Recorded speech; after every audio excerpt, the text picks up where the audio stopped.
Good morning, friends. This is Roger Kelly, morning on the East Coast.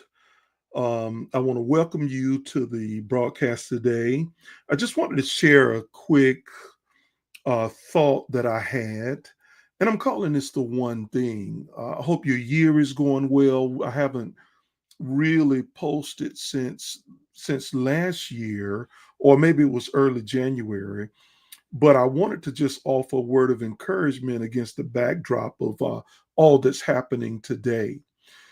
You can visit www.rogerckelly.group.com if you want to get more information. And also, you can sign up for my monthly newsletter. But anyway, let's get into the thought today. There's a lot going on. And so I'm calling this the one thing, which I'll elaborate a little bit more on a little bit later. But the first thing I thought I want to share with you is that we are having a historic, cataclysmic shift.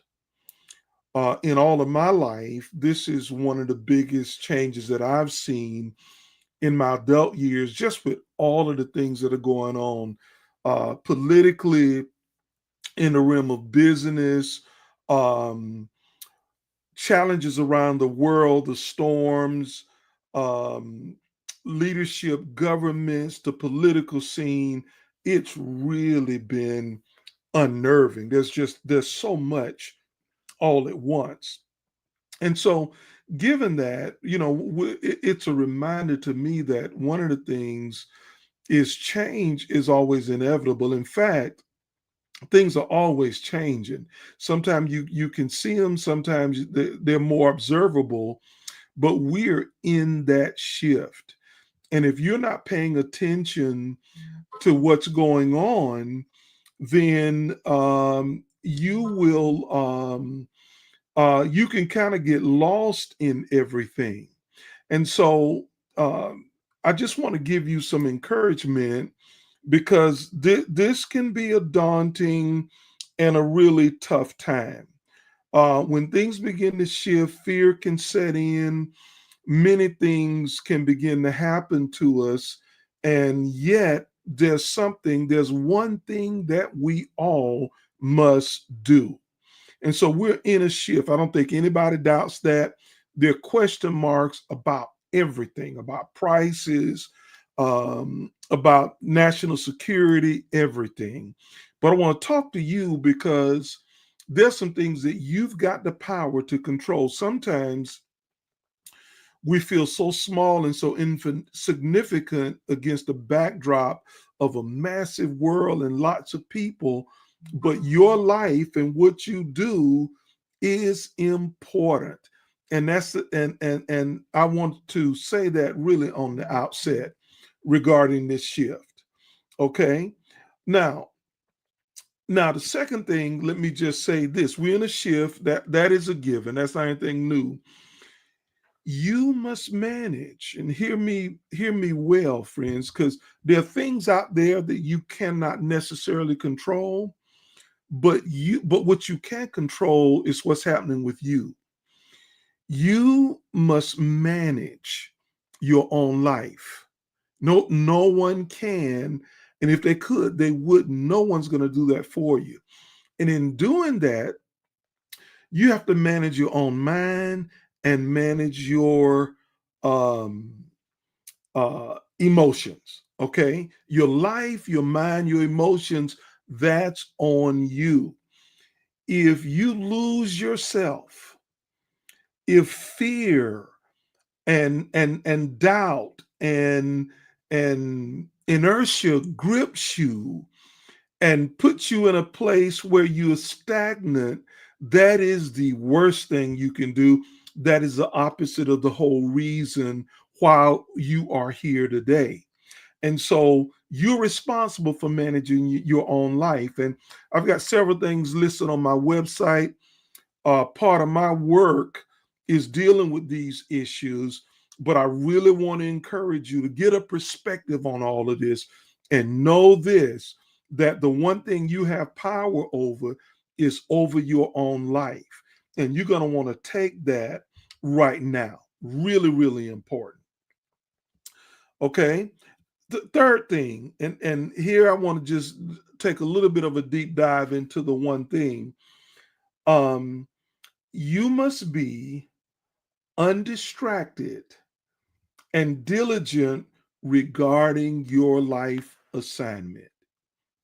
You have to be undistracted and diligently regarding your life assignment. Now, I'm not talking about it. Yeah, I'm tying into purpose and what you're supposed to do, but I'm not talking about a philosophy, a cliche, or a fad, but I'm talking about what burns in your heart.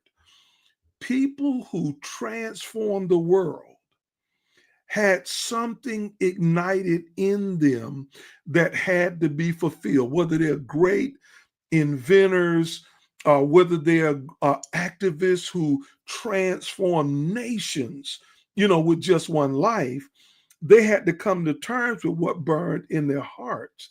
And so it's on you to determine what your assignment is. Mine is sharing wisdom against the backdrop of all that we're facing, and the other thing is my compassion for the homeless and those that have need, and developing solutions, which I'm working on right now, and partnering with those that have that burden so we can lift up other people and help them out. But what is it that burns in your heart? Whatever that is, you need to be busy, undistracted about that, because that's the reason you're on the planet. You're not here just to eat, drink, and have a good time. There's a reason you woke up this morning and your heart is still beating. There's a reason why you still have the energy and you're in the right frame of mind. There are reasons for that, and you need to be busy about your assignment. Sometimes things that happen on the world set distracts us, and we just kind of lose it. That's the worst thing you can do. Your life matters. The sum total of what you do and what I do and others do who will connect to their authentic life's work has a significant impact, can start a fire, ignite a fire, and really transform the world. Jesus, when he was just a boy, got lost from his parents, and his parents found him and said, "Where were you?" And he made a statement that was profound. I couldn't have said that to my parents if I got lost, but he was the master. What can we say? He said, "Know you not that I was about my father's business?" In other words, his mission, his assignment, that's what he was doing. First of all, what is your assignment? And I cannot tell you that, but here's what I'm saying. Writers need to write, speakers need to speak, singers need to sing, preachers need to preach. Those who have philanthropy and want to really help others need to engage in that. Business people need to conduct business in an excellent way and move forward, and you channel that into whatever your purpose really is. There's something that burns in your heart. You have to determine that if you don't know what that is.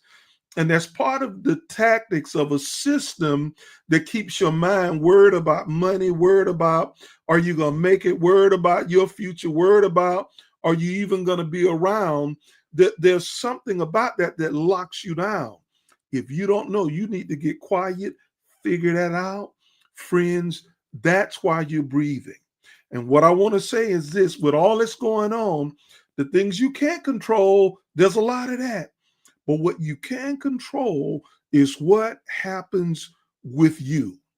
What it is that you're supposed to get along, do some journaling, figure it out, and relentlessly put your hands to the plow and work on whatever it is you're supposed to be doing with your life. I'm going to post more videos in the future, but I just want to encourage you.